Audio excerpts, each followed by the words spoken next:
जय महाकाल। आद्यकाली शक्ति साधना केंद्र में आपका स्वागत है। आज का मेरा वीडियो उन लोगों के लिए है जिनके जन्म की तारीख 2 तारीख, 11 तारीख, 20 तारीख या 29 तारीख, इन 4 दिनों में अगर आपका जन्म हुआ है तो आपका मूलांक 2 माना जाता है। तो ये वीडियो 2 मूलांक वालों के लिए कि आपको अपने जीवन में क्या करना चाहिए, किस प्रकार की साधना करनी चाहिए और किन किन चीज़ों में आपको बचना चाहिए, आपको किस तरीके की चीज़ों को अवॉइड कर देना चाहिए। तो एक बार तारीखें मैं फिर से बता देता हूँ, 2, 11, 20 और 29। यानी कि अगर आप 11 के विषय में सोचें तो 1 + 1 2 हो गया। 20 0 को हम काउंट नहीं करते तो 2 ही रहा। 2 तो 2 है ही। इसके अलावा 29 तारीख 9 + 2 = 11। 11 मीन्स 1 + 1 = 2। तो चारों का योग 2 ही आ गया। तो अब बात होती है कि 2 मूलांक। ठीक, 2 मूलांक चंद्रमा का आधिपत्य करता है, चंद्रमा का प्रतिनिधित्व करता है। चंद्रमा का पूर्ण प्रभाव 2 अंक वालों पे होता है। अगर इनका चंद्रमा अच्छा फल दे रहा है तो इनका मन बिल्कुल शांत होगा, बहुत स्थिर होंगे। लेकिन अगर चंद्रमा का बुरा प्रभाव आता है तो तत्काल एग्रेसिव हो जाने वाले, हाइपर होने वाले, ये समस्याएं।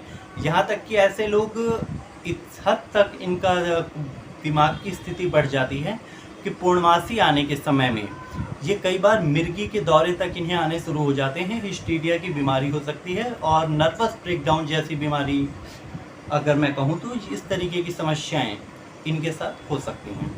अब साधना के क्षेत्र में आपको कौन सी साधना करनी चाहिए? हर व्यक्ति के लिए हर साधना उचित नहीं होती। चाहे गुरु आपको सटीक मंत्र दे, चाहे आपके गुरु में पात्रता हो, आपने मेहनत की, आपने सामर्थ्य दिया, किंतु फिर भी हर व्यक्ति के लिए हर साधना उचित नहीं होती। ठीक, तो 2 अंक मुख्य रूप से आपके मन का कारक है। एक बात आपको बहुत ध्यान से समझनी होगी कि मन एक अलग विषय है, बुद्धि एक अलग विषय है। उदाहरण के लिए, कोई वे प्रोटीन खाता है, कोई दवाइयाँ खा रहा है, कोई साग सब्जी खा रहा है, कॉन्शियस होकर वो उस अपनी बुद्धि से विचार करता है कि ये चीज़ मेरे लिए फ़ायदेमंद है।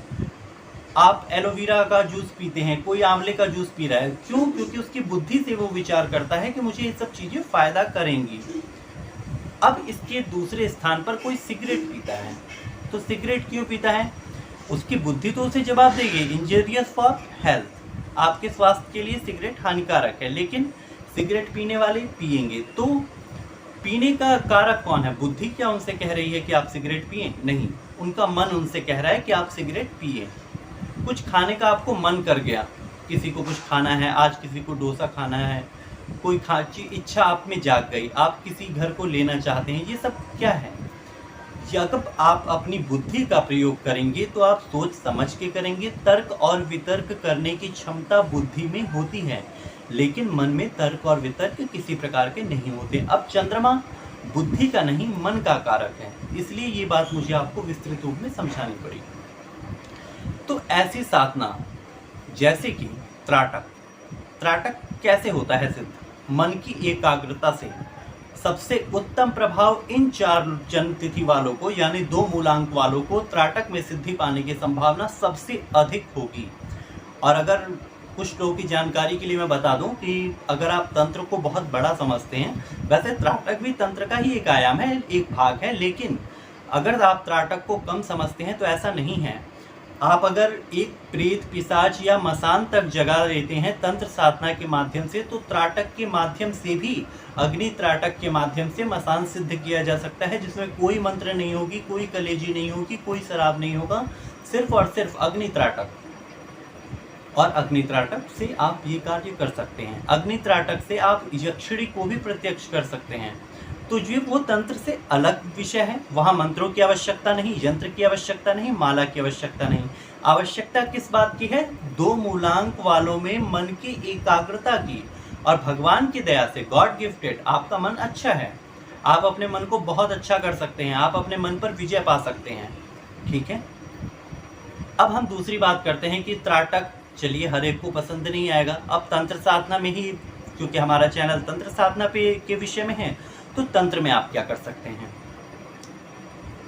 योग अगर सिद्ध हो जाए तो तंत्र की सिद्धि योग भी दे देता है।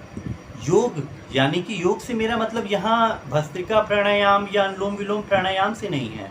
जब मैं योग की बात कर रहा हूँ तो ये मानसिक स्तर की उस चेतना की है जहाँ आप परमात्मा के साथ, परम तत्व शून्य के साथ एकाकार होने का प्रयास कर रहे हैं। क्रिया योग भी सिद्ध किया जा सकता है 2 मूलांक वालों के लिए। और अगर तंत्र साधना की ही बात आप कर लें तो आपको भगवान शिव को अपना इष्ट मान लेना चाहिए। भगवान शिव का एक नाम चंद्रमौलेश्वर है।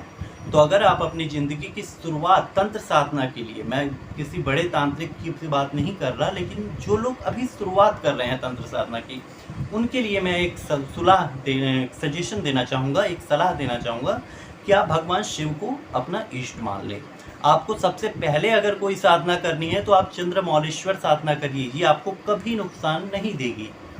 और ये क्रिया आप बिना गुरु के भी कर सकते हैं। आप शिव को अपना गुरु मान के चंद्रमौलेश्वर साधना करिए, उसके बाद आपको जो मन करे वो करिए। दूसरी बात क्या होती है, चंद्रमा में देखिए, कभी भी चंद्रमा दिन के उजाले में, अस्तित्व की बात मैं नहीं कर रहा, लेकिन दिखाई कब देता है चंद्रमा? सदैव रात्रि काल में। जब चंद्रमा जागृत होता है तो सारी शक्तियाँ रात्रिकालीन जागृत होती हैं।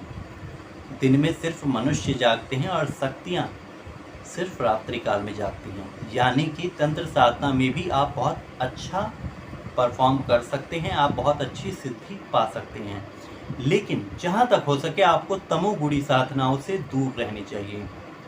अगर आपकी साधना में दूध का प्रयोग हो रहा है, किसी भी साधना में, अब कच्चा कलवा साधना में भी दूध का प्रयोग होता है, भगवान शिव की साधना में भी दूध का प्रयोग होता है, भगवान नारायण की साधना में हम चरणामृत बनाते हैं तो भी हम दूध का प्रयोग करते हैं पंचामृत के लिए, या अन्य बहुत सी साधना है जहां दूध का प्रयोग होगा, आपके लिए सफलता मिलेगी।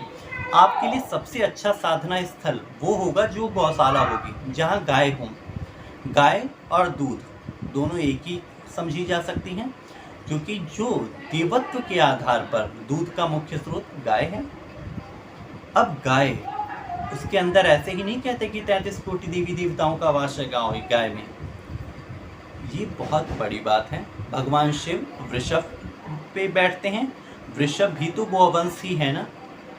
वृषभ को आप गोवंश से पृथक तो नहीं कर सकते। तो ये अगर आप किसी गौशाला के पास साधना करते हैं तो आपकी साधना में सफलता की संभावना कई गुना अधिक बढ़ जाएगी। ठीक है। दूसरे विषय में अगर आप यक्षिणी साधना में बात करें तो आप सुरसुंदरी यक्षिणी की साधना, मनोहारी यक्षिणी की साधना, ऐसी साधनाएं, अनुरागिणी यक्षिणी की साधना, क्योंकि अनुरागिणी प्रेम करने वाली यक्षिणी है, वो मानसिक प्रेम करती हैं। बुद्धि के आधार पर तर्क वितर्क करना अन्य यक्षिणियों का स्वभाव हो सकता है। उदाहरण के लिए नटी यक्षिणी मन से आपसे नहीं जुड़ना चाहेगी। नटी यक्षिणी बुद्धि का प्रयोग करके आपसे जुड़ेगी। आप भोग क्या देंगे, टाइम से देंगे कि नहीं देगी, क्या भोग वो लेगी, उसके मनपसंद भोग होना चाहिए। लेकिन अनुरागिणी यक्षिणी में ऐसा नहीं है। तो अगर आप अनुरागिणी यक्षिणी की साधना किंतु प्रेम से, फिर आपको भी गलत नहीं होना चाहिए। आप भी अगर काम पिशाचिनी साधना या उच्छिष्ट पिशाचिनी साधना की तरफ मुड़ेंगे तो कहीं ना कहीं आपकी सफलता की संभावना कम हो जाएगी। जब आपका उद्देश्य पवित्र होगा तो आपको सफलता निस्संदेह मिलेगी, ऐसा मेरा विश्वास है। जय महाकाल।